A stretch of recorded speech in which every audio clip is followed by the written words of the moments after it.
Hey guys, welcome back to the channel. My name's Onos and today we're going to talk about why I bought an Xbox 360 in July 2020.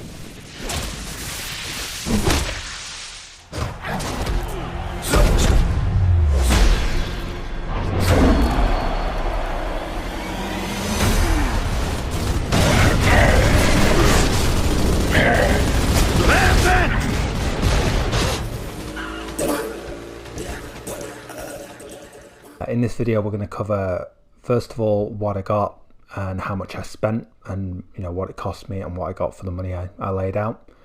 Then we're going to talk about some of the reasons why I did this and what I had in mind when I was doing it.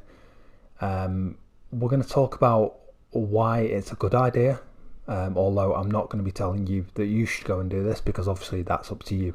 Hopefully you'll take what you need. If you're watching this video, then it's either A, because you're really curious why I did this, or B, because you're seriously considering doing the same thing.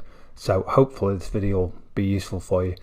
Also, I'm going to cover a couple of little disappointments I had. A couple of things that A, you should know in advance, and B, just a couple of things that I wasn't as happy about. But again, I don't regret it, and I'll tell you why now. So first of all, what I got the Xbox 360, as you can see here.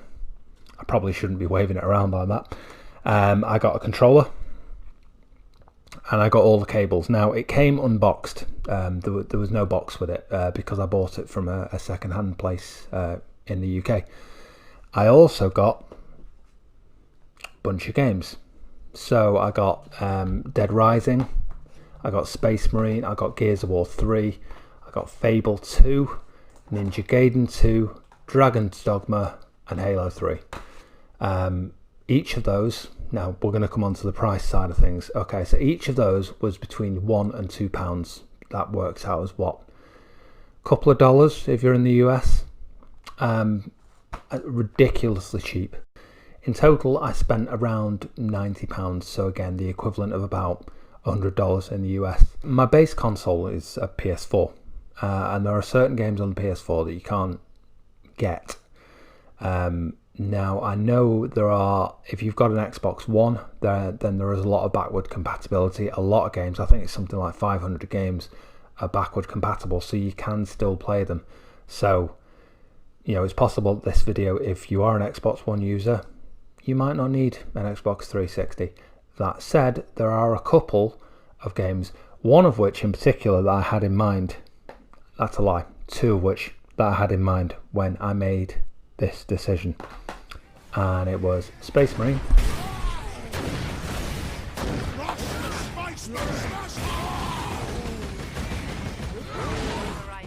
and it was Fable 2.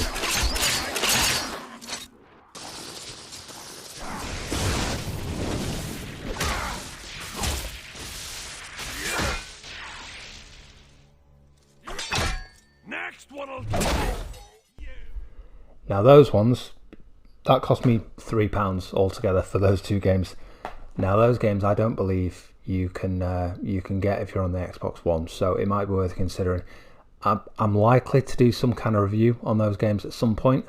One of them leads into one of my disappointments, which I'll talk about shortly. So one of the other reasons that I wanted to do this was simply because boxing games. Where are the boxing games on PS4? That uppercut, absolutely. Wow! Nichols is down. He is down. A blistering combo put him there.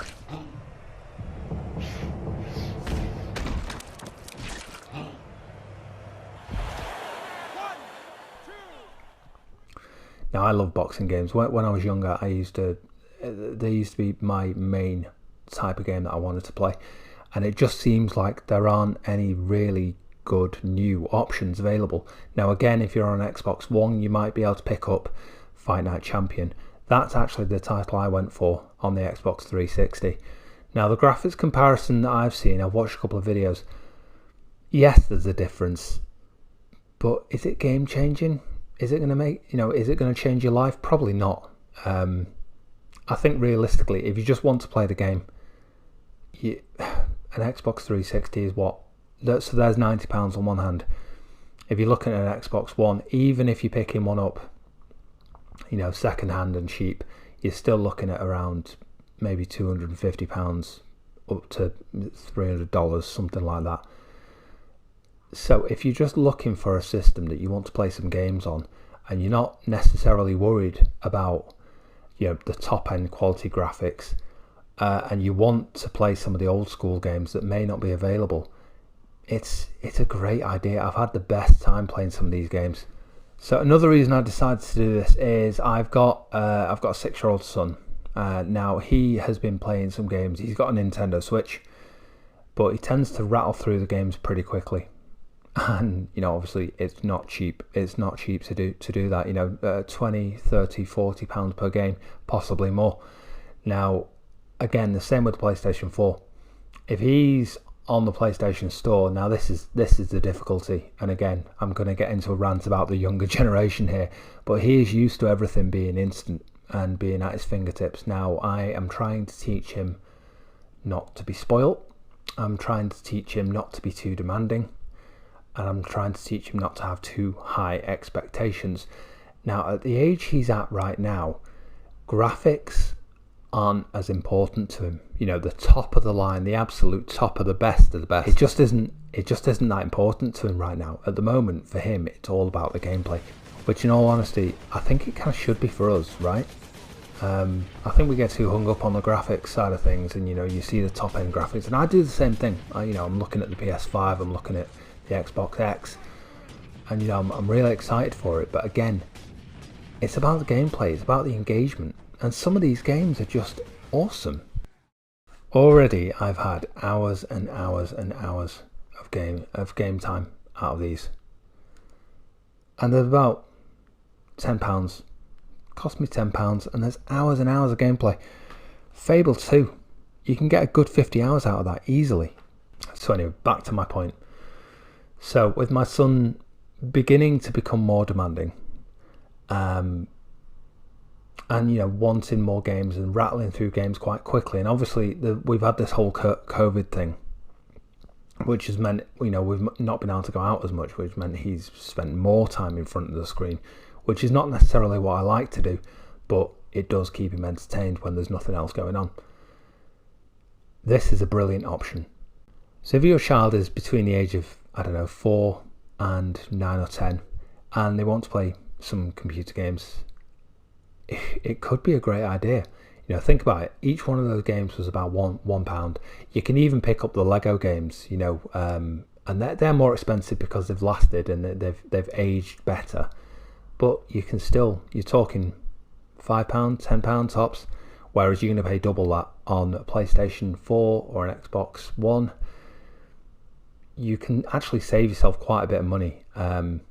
You could even give your child some spending money and teach them the value of money. They can go into the shop and they can pick something with the money they've got in their hand. That's what I'm planning to do. So there are a whole host of reasons, but even for myself personally, that some of these games are just awesome, and I've really, really enjoyed my time.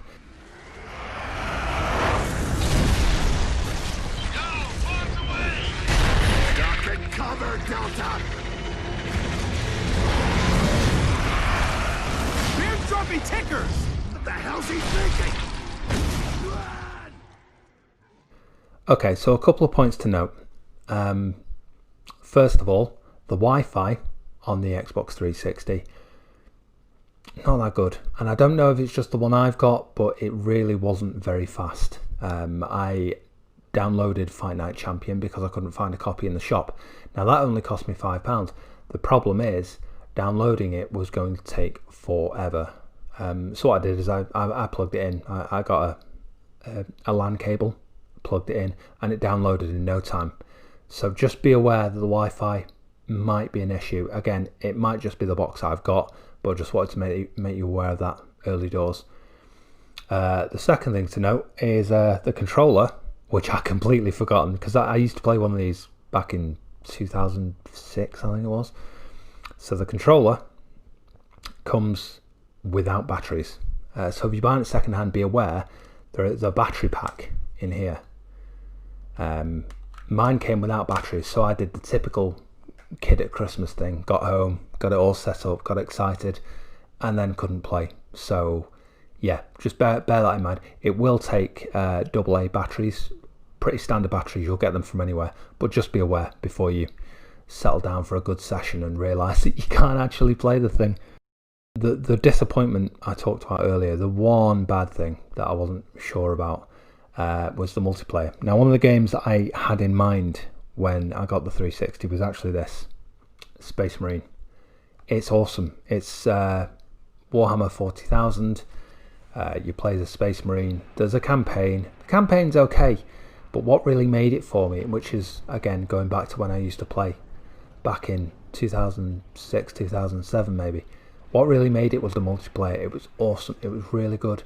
It's a third-person shooter. You'll be seeing some footage right now on the screen when I've edited this together. The game was brilliant. The problem right now is that nobody's playing it. Probably for obvious reasons. It was never the most popular game anyway. I don't think it ever really took off. But the multiplayer was incredible, and I miss it, and I wanted to play it. Now, unfortunately, doesn't seem like that's an option. I am considering hunting down some potential other players, maybe looking on Reddit, see if there's any communities who still play and when they play. If I find that out, I might release a video on it, because it would be interesting to see if we can get a crew together to play it, mainly for my own selfish reasons. So just be aware, if multiplayer is something that is important to you, it might not be an option with the Xbox 360. You'll probably find the communities are pretty limited unless they've got cross-play with Xbox One, which is entirely possible, but I don't know that for certain. So just be aware. That said, if you're not worried about multiplayer, or again, if you're buying this with a child in mind, you don't want a 6-year-old on multiplayer, really. That's my own opinion, obviously, but not everybody out there on the internet is a nice person, and I personally don't want to expose my child to that. So, for example, if I want to get him Minecraft, I'm going to be doing it on the Xbox 360 so that he can play it, but the chances of him bumping into a load of people are minimised. So that's, again, just another option to consider. So guys, I hope you found this useful. I know I've kind of rambled a bit. I'm hoping that my editing skills have put it together, and it looks pretty nifty with some gameplay. At this point, I'm just talking at a camera, so hopefully you found it useful. Leave me some recommendations in the comments. If there's certain games on Xbox 360 that you loved, I'd love to hear about it. Again, I realise I can pick them up ridiculously cheap. I think what I might do is follow up this video with potentially some game reviews, and should you bother to play certain games in 2020 and why you might want to do that. If you're interested in any of that, hit the subscribe button and join the crew. Thanks very much for joining me. I appreciate your time. See you now. Take care. Bye bye.